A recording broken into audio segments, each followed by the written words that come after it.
Olá, queridos, queridas, querides, companheirada da internet. Vamos lá para a nossa resistência virtual. Eu sou Escila Menezes, estou do lado do Nilton Albuquerque e nós somos um Baião de Dois que vai conversar com vocês sobre política, cultura e muito mais.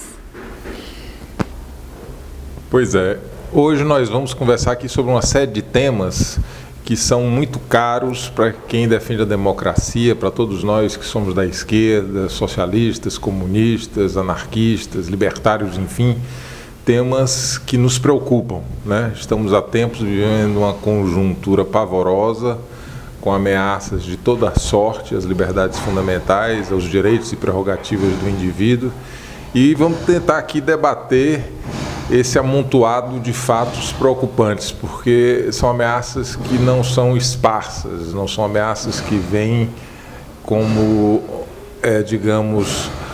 sorrateiramente. Hoje elas vêm em grande profusão, então vamos tentar tratar desses temas, né? Um dos temas que a gente tem visto, né, infelizmente na atualidade, é a ascensão da censura, né?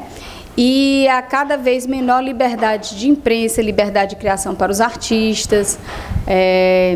Então, nós tivemos nesses últimos dias fatos extremamente graves e dolorosos, como foi o pronunciamento do secretário na época, né, Alvim, as palavras que coincidiam com as mesmas palavras de Goebbels, e também com o próprio discurso de Guedes, o próprio discurso do Moro, né? E aí, Nilton, era muito importante que a gente conversasse, né, sobre a gravidade disso. Então, assim, afinal de contas, vale a pergunta no momento atual.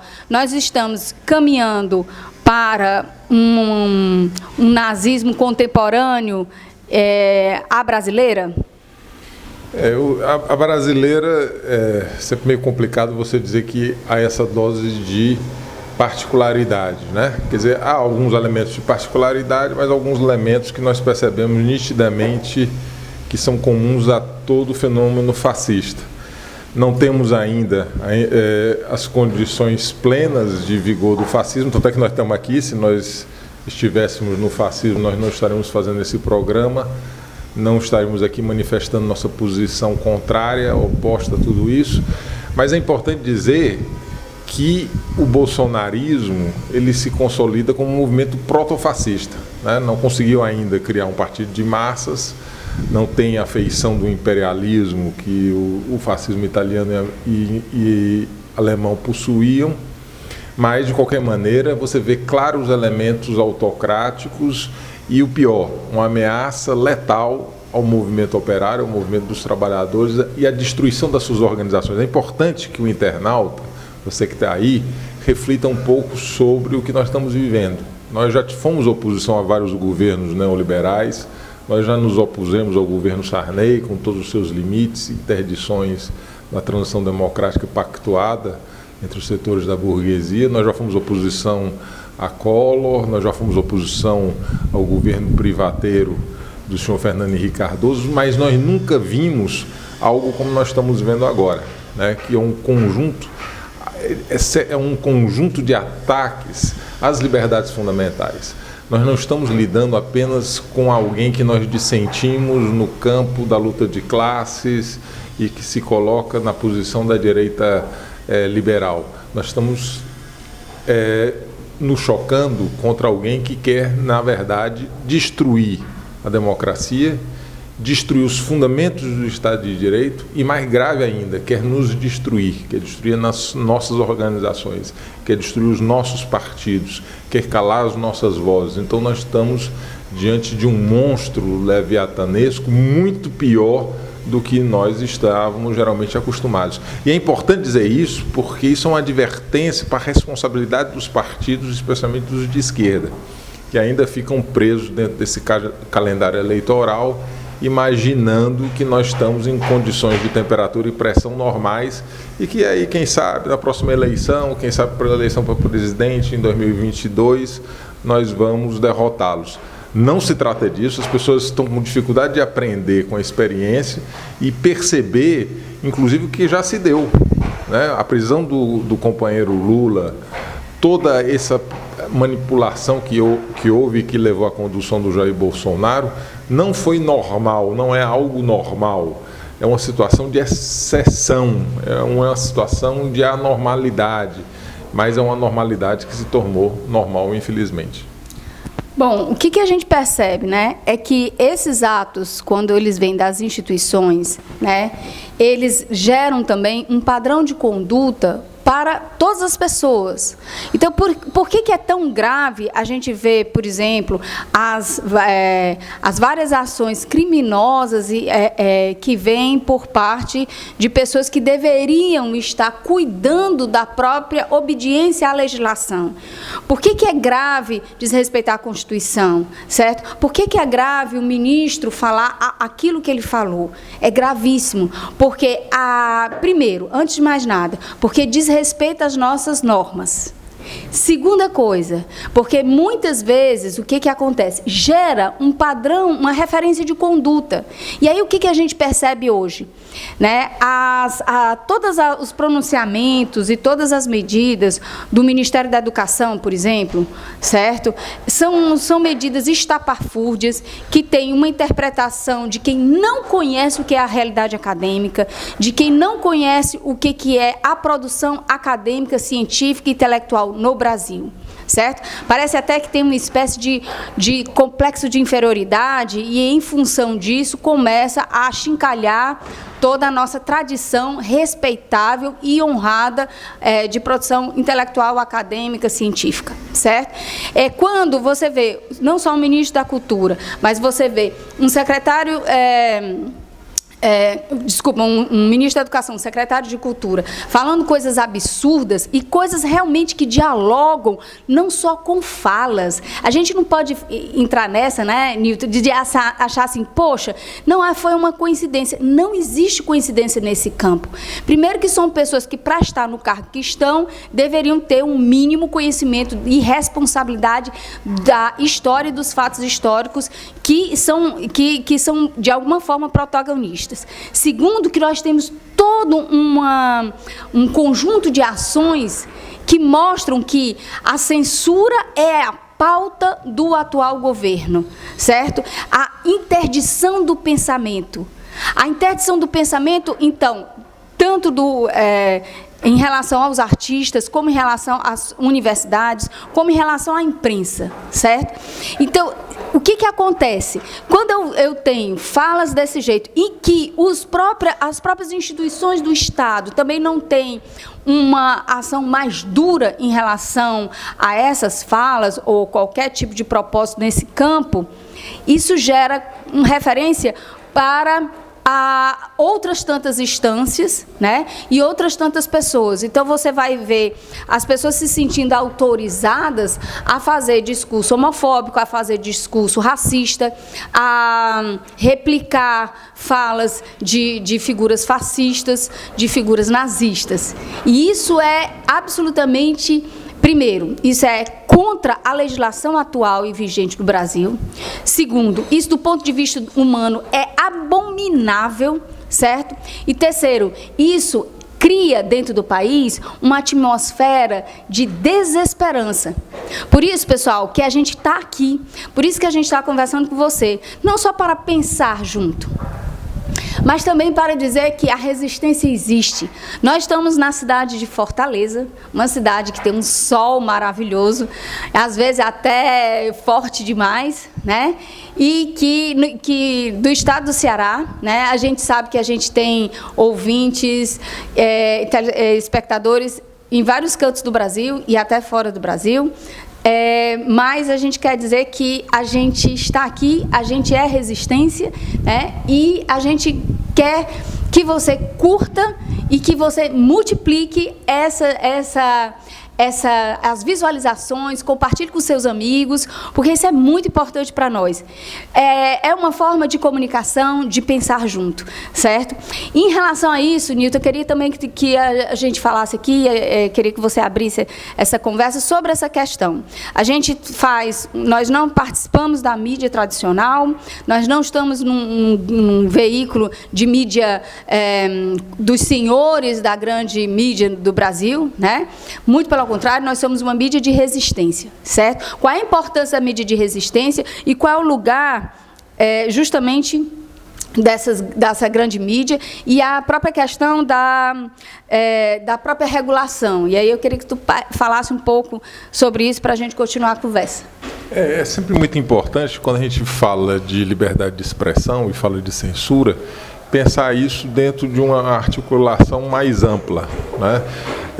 Quando, por exemplo, nós falamos de censura, sempre é importante lembrar que há vários tipos de censura. A censura explícita, essa que nós estamos vendo agora, que é a censura que expressa o ponto de vista do fascismo, o ponto de vista da intolerância, o ponto de vista da destruição do outro, da alteridade, mas há censura que é muito própria, inclusive, do capitalismo, e que, no nosso caso, esse capitalismo oligopólio se manifesta com maior intensidade, que é a censura decorrente do controle dos meios de expressão por muito poucos, né? Essa ideia de que, por exemplo, você tem liberdade de expressão no capitalismo, ela é uma ideia que nós devemos colocar muitas restrições, porque isso não é verdade. A liberdade de expressão no capitalismo é dos capitalistas, são dos donos dos jornais, são dos grandes empresários, é da voz do capital. Tanto é que dificilmente você vê na mídia empresarial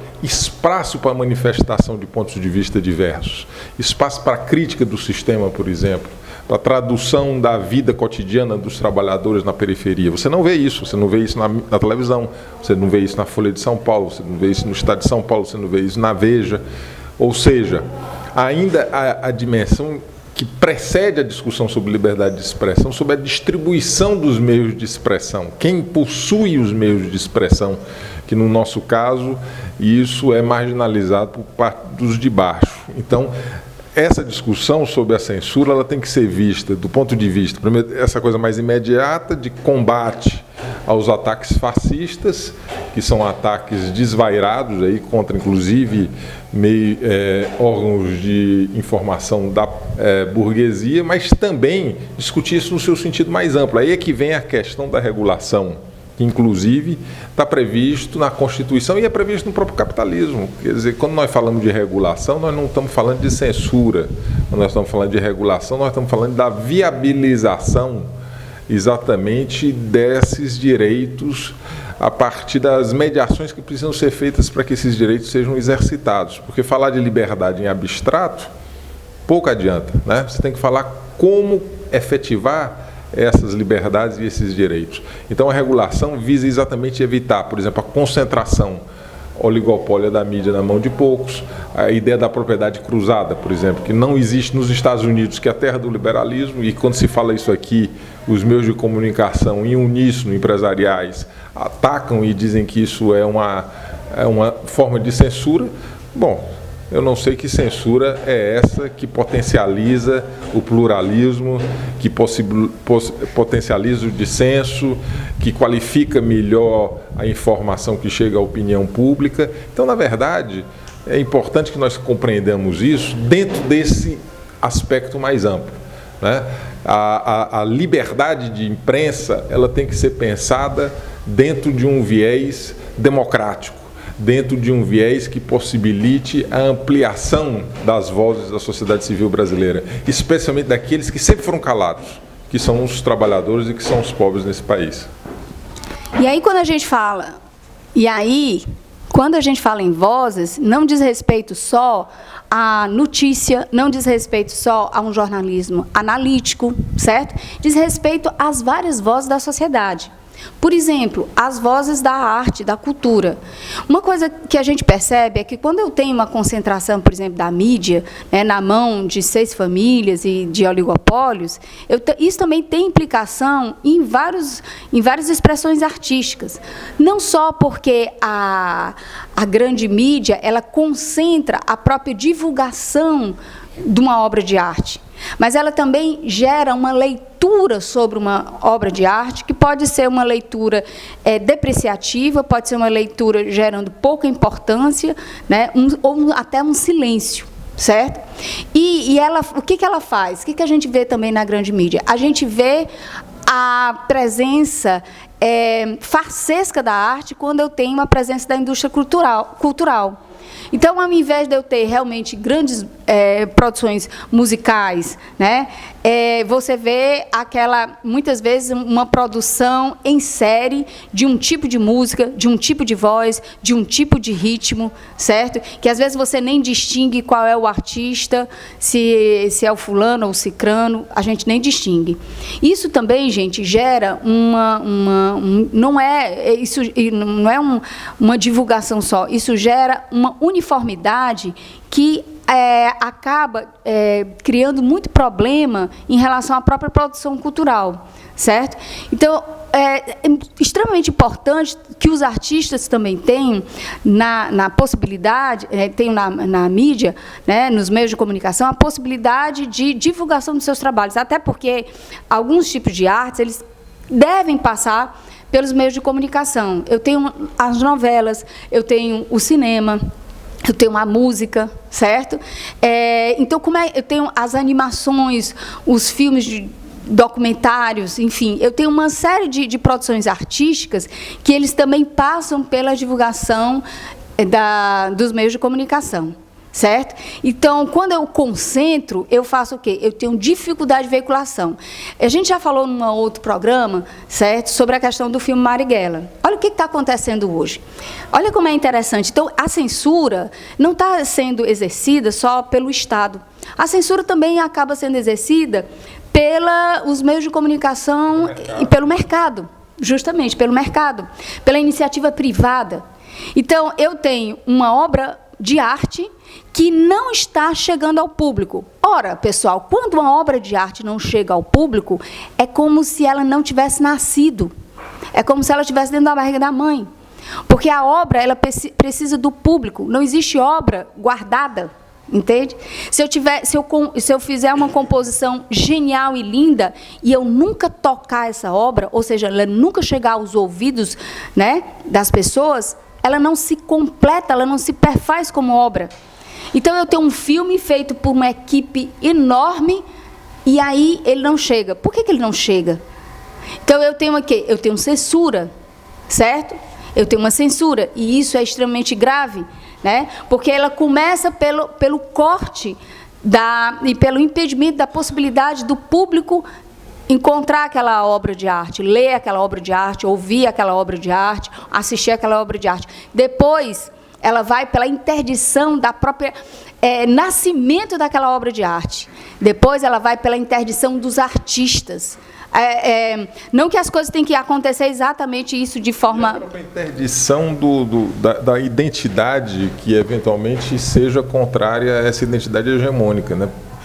Hegemonicamente construída, né? Porque isso. Aos trabalhadores, aos pobres, às minorias que não têm acesso à mídia, eles terminam não se vendo nessa própria mídia, não se vendo nessa imagem que é constituída. Então, eles se sentem marginalizados. É o que a gente vê nas TVs, é o que a gente vê no noticiário, nos programas que são veiculados nas grades. As pessoas comuns não estão representadas. São subalternizados nessas abordagens. E isso é uma dimensão que me parece que é muito importante. Quando a gente fala de reforma política, você pensa sempre na questão das eleições, na questão se nós vamos ter voto distrital ou não vamos ter voto distrital, na questão do fundo partidário, mas a questão talvez mais importante da democratização do processo político no Brasil seria que nós potencializássemos a participação do povo através das diversos meios de expressão que, nesse momento, eles são surrupiados. Uhum. Quer dizer, como é que nós vamos ter democracia, como é que nós vamos ter pluralismo, como é que nós vamos ter contraditório, se as organizações populares, por exemplo, os sindicatos, as associações, os diversos grupos comunitários, não têm acesso à rádio, às ondas do rádio e à televisão. Essa é uma discussão que nós deveríamos ter, a discussão sobre o direito de antena. Essa é uma pauta que teria que ser incluída na discussão sobre a reforma política. Em vez de ficarmos discutindo, importando acriticamente parâmetros da ciência política americana para ver como é que funciona o sistema político assim, tem partidos demais, nós deveríamos estar discutindo questões substantivas.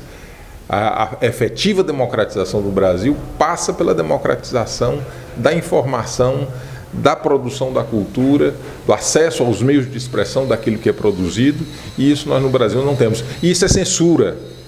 Isso é censura, porque tem um debate ideológico aí, como nós já acentuamos. Censura não é só o que o Estado faz. O que o mercado faz também é uma censura, mesmo que muitas vezes disfarçada.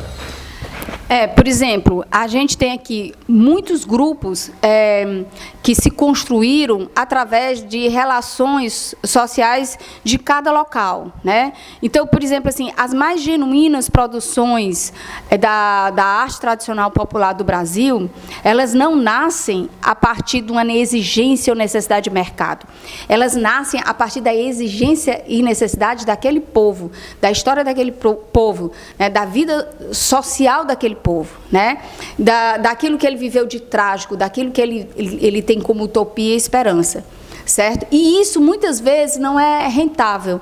Então o que a gente vê? A gente vê um fechamento para isso, certo? E o que acontece? Acontece que muitas vezes o que se vincula na grande mídia é aquilo que até tem um certo apelo, às vezes, ao entre aspas, gosto popular, mas que não é exatamente a sua expressão genuína. E o que a gente percebe também é que, a partir, né, dessas várias expressões da indústria cultural, certo? Existe também não sei quantos valores embutidos lá dentro. Certo? Então, assim, você vê se você for pensar a sociedade brasileira a partir das várias músicas que estão fazendo sucesso, você muitas vezes vê uma sociedade muito menor do que nós realmente somos. Vê uma sociedade muito mais excludente, vê uma sociedade muito mais egocêntrica, vê uma sociedade em que não pensa em criar um espaço comum entre nós brasileiros, né? Um espaço comum e um espaço de compartilhamento.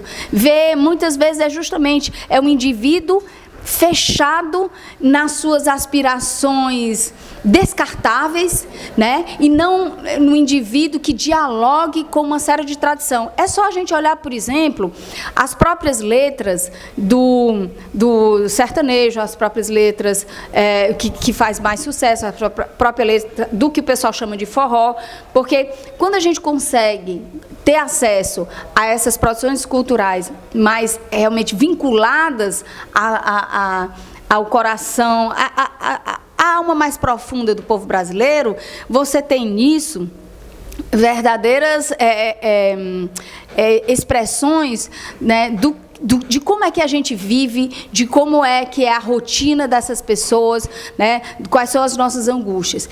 E isso também passa por esse processo. O que a gente vê hoje, Nilton, a impressão que eu tenho é que eu tenho uma cruzada política, né, e uma cruzada também cultural, certo? É uma coisa muito combinada com a outra, que também se assemelha a todos os processos de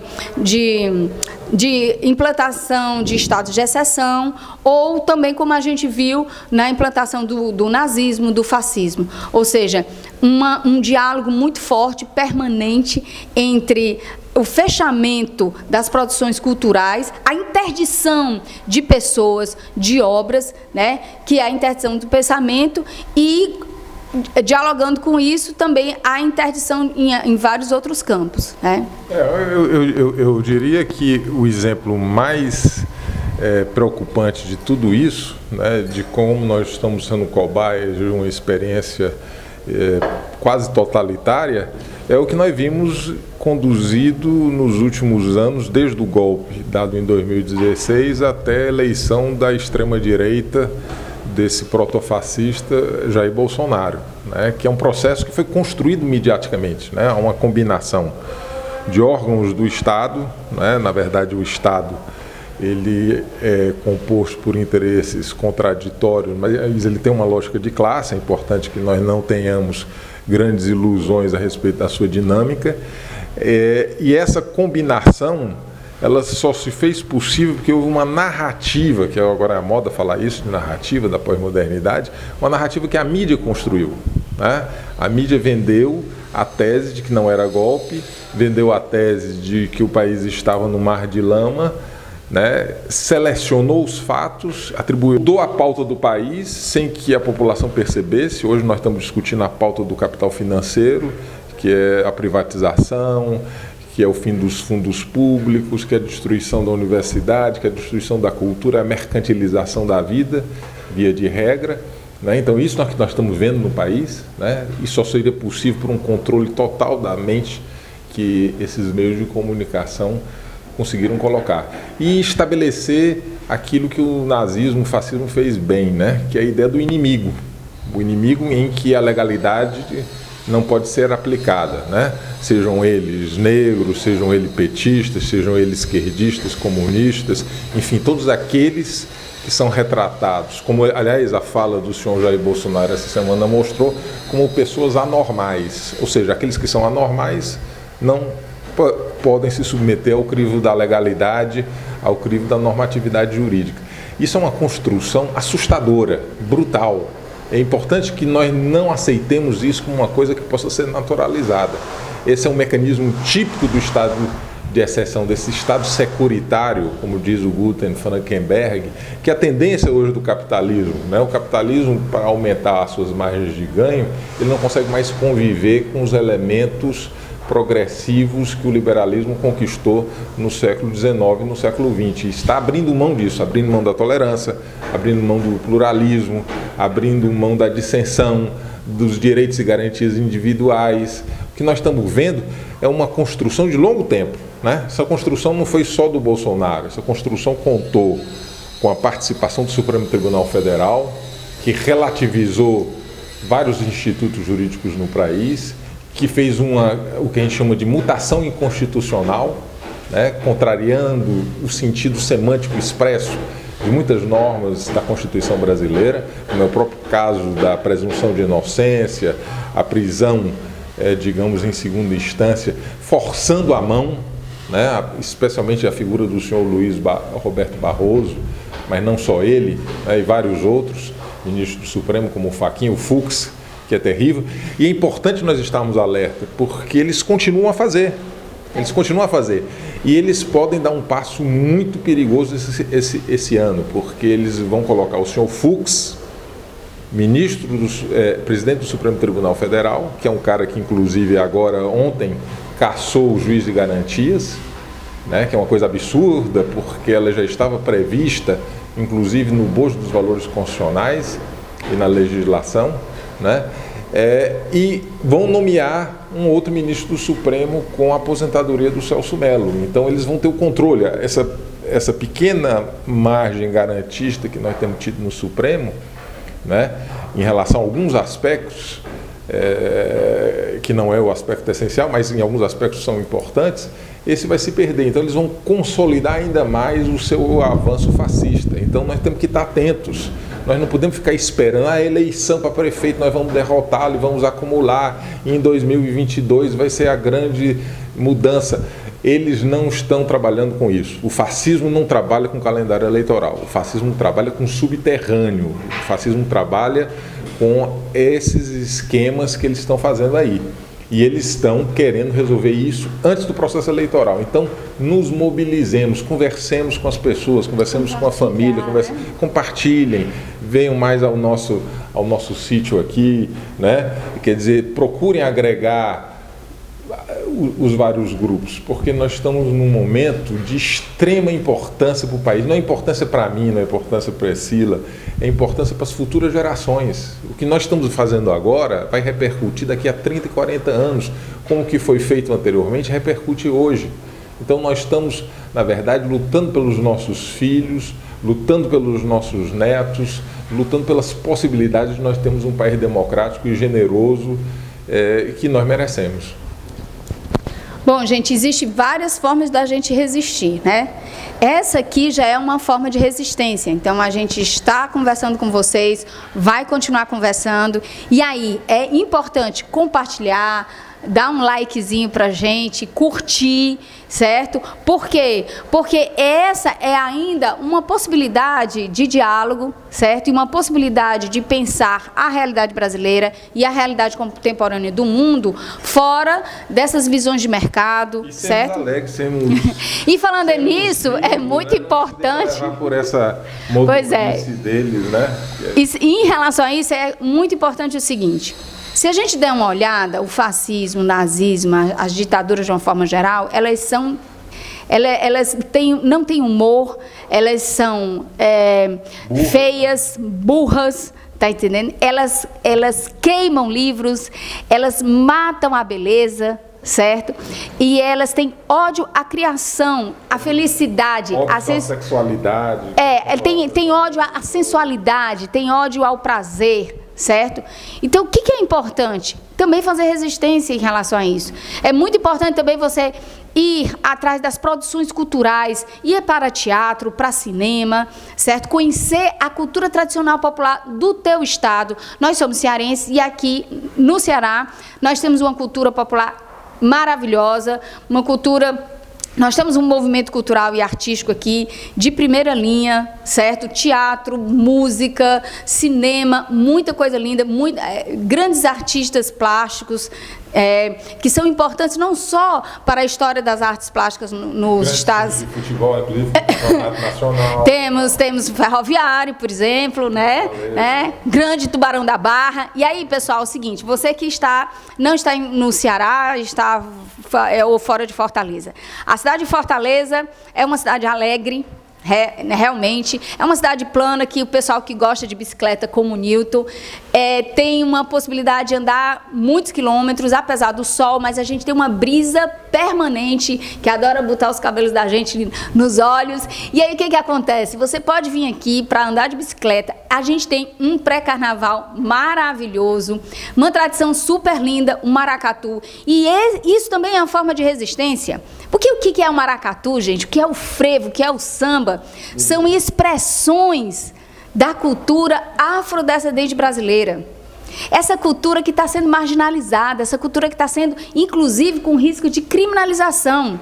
Você ir mas vai para a escola de samba percebendo que aquilo, certo, pessoal? Aquilo é uma coisa grandiosa da cultura brasileira africana, não é só não é a cultura brasileira de branco, é a cultura brasileira mestiça, mas é a cultura brasileira negra, porque qualquer expressão da cultura brasileira, gente, ela vai sempre ser uma cultura mestiça, certo?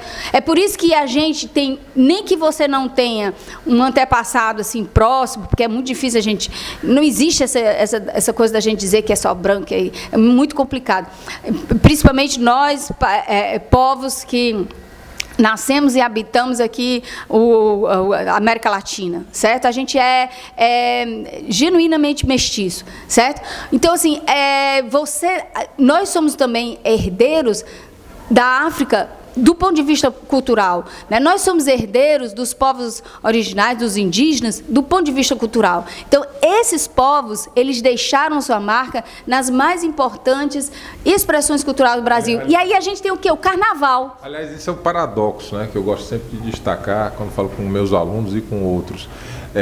Esse governo de extrema-direita fascista, ele também, como ele tem uma radicalidade do mal, ele nos obriga, e isso é positivo, penso eu, a termos a radicalidade do bem, ou seja, a radicalidade de buscar os nossos fundamentos primeiros, buscar os nossos valores radicalmente opostos à ordem que aí está, né? Em vez de conciliarmos, como infelizmente muitas vezes fizemos, nós precisamos, na verdade, afirmar os valores socialistas, afirmar a crítica contundente à sociedade de produção de mercadorias, o fetiche da mercadoria, a alienação, a dominação sobre corpos e mentes que eles nos impõem, né? Esse divórcio, esse dilaceramento que nós sofremos. Por isso. E as nossas identidades também étnicas, as nossas identidades culturais. Então, isso é muito importante.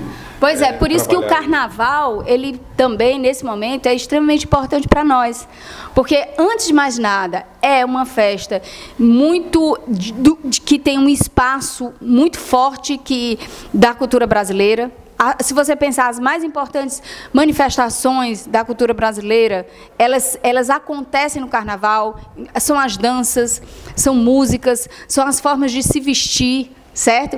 Isso tudo é cultura. Então, você que está aqui no Ceará, aqui em Fortaleza, vamos curtir o pré-carnaval, vamos curtir o carnaval, tem muita coisa linda, o maracatu é uma das expressões mais lindas da cultura do Brasil, certo? E você que está fora do Ceará também pode vir por aqui para conhecer essa cultura maravilhosa do Ceará. Não esquece que resistência se faz com participação. Então, compartilha, avisa para os teus amigos, chama mais gente para a gente estar junto, comenta, porque isso é muito importante. E outra coisa, dá sugestão do que você gostaria que a gente falasse aqui, né? Do que você gostaria que a gente comentasse, inclusive em relação à nossa realidade. A gente é cearense, a gente é de Fortaleza e a gente também pode dar dicas valorosas, tá? Se você também tem alguma coisa bacana pra gente falar, né? Às vezes é um espetáculo, às vezes você tem um trabalho de curta, enfim, é super legal, a gente faz questão de fazer essa divulgação aqui, né? Porque isso é resistência, isso é pensamento, isso é vida e isso é arte. É isso aí. Baião de Dois é um pouco isso, é a mistura de dois, mas de algo a mais, né? Então, a nossa tentativa aqui é criar um espaço arejado para que a sociedade, a maioria da sociedade, os trabalhadores, os negros, os pobres, os periféricos, os gays, enfim, todos os grupos possam também falar, porque o que está acontecendo agora, e isso nós não podemos aceitar sob nenhuma hipótese, é que queiram nos calar, é que queiram nos perseguir, é que queiram nos transformar em seres criminosos, e que isso vai nos matando pouco a pouco, né? Porque em alguma medida é muito gostoso, é muito bom e é misturado, e é isso que a gente quer fazer, a boa mistura, porque é isso que é a verdadeira democracia, a democracia que dá força à multidão, aos trabalhadores, às maiorias faz. E é isso que nós queremos fazer também aqui, modestamente, ser apenas uma pecinha desse ingrediente aí, democrático. Baião de Dois é muito gostoso, nutre e é mistura. E isso tudo é a gente, né? Nós somos brasileiros, né? E outra coisa, combina com tudo que você puder botar, certo? É por isso que a gente está aqui, a gente vai pensar sério, a gente vai conversar, mas sem perder a alegria, sem perder ternura, sem perder a festa, porque a gente está aqui, a gente tem direito à alegria, a gente tem direito à utopia e a gente está junto. Um grande beijo e vem para cá com a gente.